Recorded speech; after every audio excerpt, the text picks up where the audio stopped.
De teoria das maiorias,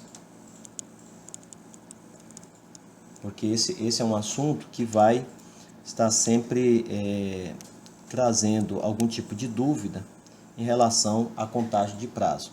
Então nós teremos, em primeiro lugar, nós teremos a maioria simples,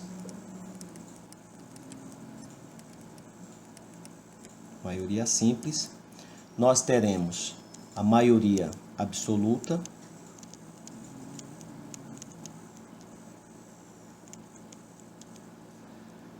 e teremos a maioria qualificada.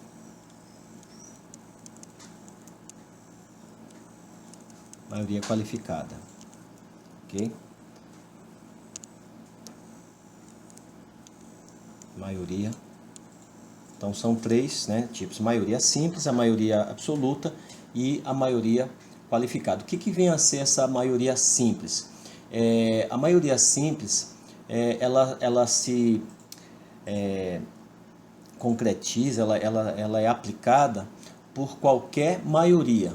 Então, o primeiro número inteiro acima da metade dos presentes. Então, desde que ela faça parte, né, desde que se faça presente pelo menos a maioria absoluta dos membros, no caso, teria aí um quórum mínimo para as deliberações. Deixa melhor eu ler esse trem. Então, o que vem a ser essa maioria simples? Vai ser aquela que será alcançada por qualquer número inteiro acima da metade dos membros presentes. Então, qualquer número. Então, 50% mais um dos presentes. Porém, importante a gente lembrar o quê? O artigo 47 da Constituição Federal, ele diz o seguinte: salvo disposição constitucional em contrário, as deliberações de cada casa e de suas comissões serão tomadas por maioria dos votos, presente a maioria absoluta dos membros. E qual seria essa maioria absoluta dos membros? No caso da Câmara, os 257 deputados. Então tem que ter os 257, qualquer número acima aí desse valor, a maioria simples seria 50%. Então imagine que estejam aí os 257, a maioria 50% mais um dos 257 equivale à maioria simples. Já a maioria absoluta é aquela que é atingida pelo primeiro número inteiro acima da metade dos membros da Casa Legislativa. No caso, vamos ter como exemplo o Senado, que seria acima de 41 votos. Então, a maioria absoluta, 50% mais um número inteiro, na verdade um número inteiro acima da metade dos membros da Casa Legislativa. No caso do Senado Federal, tem que ser 41. Por quê? Porque o Senado são 81 senadores. Então, a metade seria 40,5. Como não pode ser 40,5, então o número inteiro depois de 40 é 41. Nesse caso aqui, do Senado. A maioria qualificada é caracterizada quando exige-se um quórum de votação que é caracterizado por uma fração. Então, por exemplo, o artigo 60, parágrafo 2º da Constituição, ele diz o seguinte: a proposta será discutida e votada em cada casa do Congresso Nacional, e aqui estamos tratando, o caput, a Constituição, poderá ser emendada mediante proposta. Então, a emenda à Constituição, de acordo com o artigo 60, parágrafo 2º, ele exige que que seja votada em cada casa do Congresso Nacional, as duas casas, 2 turnos, considerando-se aprovada a que obtiver em ambos 3/5 dos votos. Então, a maioria qualificada aqui, no caso do artigo 60 e artigo 60, parágrafo 2º, é necessário 3/5 dos membros de cada casa. Então aqui nós teríamos não uma maioria absoluta, mas 3/5, porque aqui a característica é essa fração de membros. Aí tem que dividir exatamente a quantidade de cada casa e nós teremos ali a fração ideal para aprovação da emenda constitucional.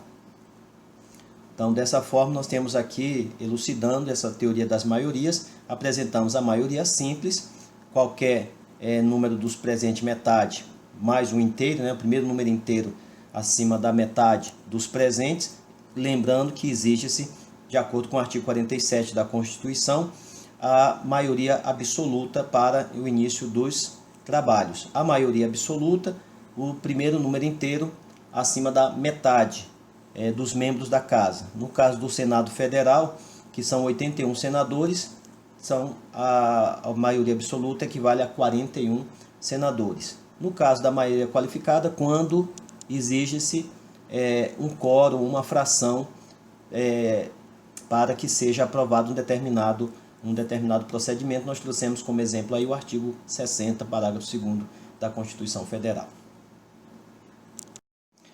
Pessoal, agora vamos tratar das espécies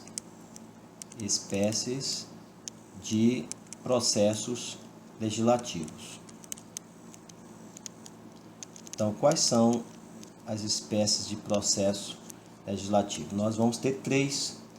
Primeiro, o processo ordinário. A segunda espécie vai ser o processo sumário. E a terceira espécie, que são os processos especiais. Ok? Então, nós temos essas 3 espécies: processo ordinário, processo sumário e os processos especiais. Vamos explicar cada um deles. Em primeiro lugar, o processo legislativo ordinário é aquele que é aplicado para a maioria, é a base do processo legislativo, que é utilizado para a elaboração das leis ordinárias. Então, esse aqui ele tem uma aplicação geral para a elaboração das leis ordinárias, e aí nós temos como base o artigo 61 da Constituição Federal. O artigo 61, ele nos diz: a iniciativa das leis complementares e ordinárias cabe a qualquer membro ou comissão da Câmara dos Deputados, do Senado Federal ou do Congresso Nacional, ao Presidente da República, ao Supremo Tribunal Federal, aos Tribunais Superiores, ao Procurador-Geral da República e aos cidadãos na forma e nos casos previstos nesta Constituição. Então, o artigo 61, ele elenca exatamente todas as pessoas que são legítimas para propor uma lei ordinária. O artigo 64, ele diz que a discussão e votação dos projetos de lei de iniciativa do Presidente da República, do Supremo Tribunal Federal e dos Tribunais Superiores terão início na Câmara dos Deputados. Então, se o projeto for do Presidente da República, do Supremo Tribunal Federal, se for dos Tribunais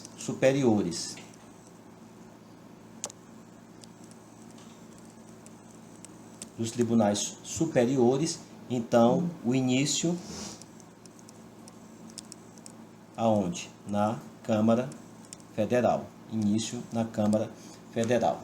Quanto ao processo legislativo sumário, a base é o artigo 64, parágrafo 1º. A base, então, vai ser o artigo 64, parágrafo 1º, que diz o seguinte: o presidente da República poderá solicitar urgência para a apreciação de projetos de sua iniciativa. Então, qual que seria a característica? Ele vai ter a característica de um caráter de urgência a pedido do presidente da República. Então, o caráter de urgência a pedido do presidente da República. Então, só que tem que ser próprio do presidente. Não pode ser, por exemplo, o presidente pedir a urgência para um projeto de um senador. Tem que ser um projeto, um PL do próprio presidente. Então, qual que seria a estimativa desses prazos? Então, por exemplo, na Câmara Federal, nós teríamos 45 dias na Câmara Federal. Depois vai para o Senado Federal, mais 45 dias. Mais 45 dias no Senado Federal. Se o Senado fizer alguma emenda, aí a Câmara, vai para a Câmara Federal mais 10 dias. Mais 10 dias na Câmara Federal. Vamos deixar isso aqui mais arrumadinho.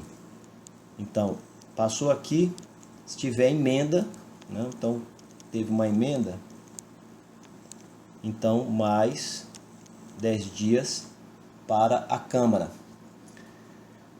Portanto, então, somando aí, esse caráter de urgência vai equivaler a 100 dias, passando todos esses procedimentos. Os processos especiais, eles vão ser uma exceção, ou seja, seria exatamente as espécies normativas que não se enquadram. Então, se não for, aqui ficou muito ruim, não for nenhuma dessas espécies normativas, seja pelo rito sumário, seja pelo rito ordinário, uma lei ordinária, então vai ser pelo um processo especial. Quais seriam esses processos especiais? Quais seriam os atos normativos dentro desse processo especial? Nós temos uma emenda constitucional, nós temos uma lei complementar, a lei delegada,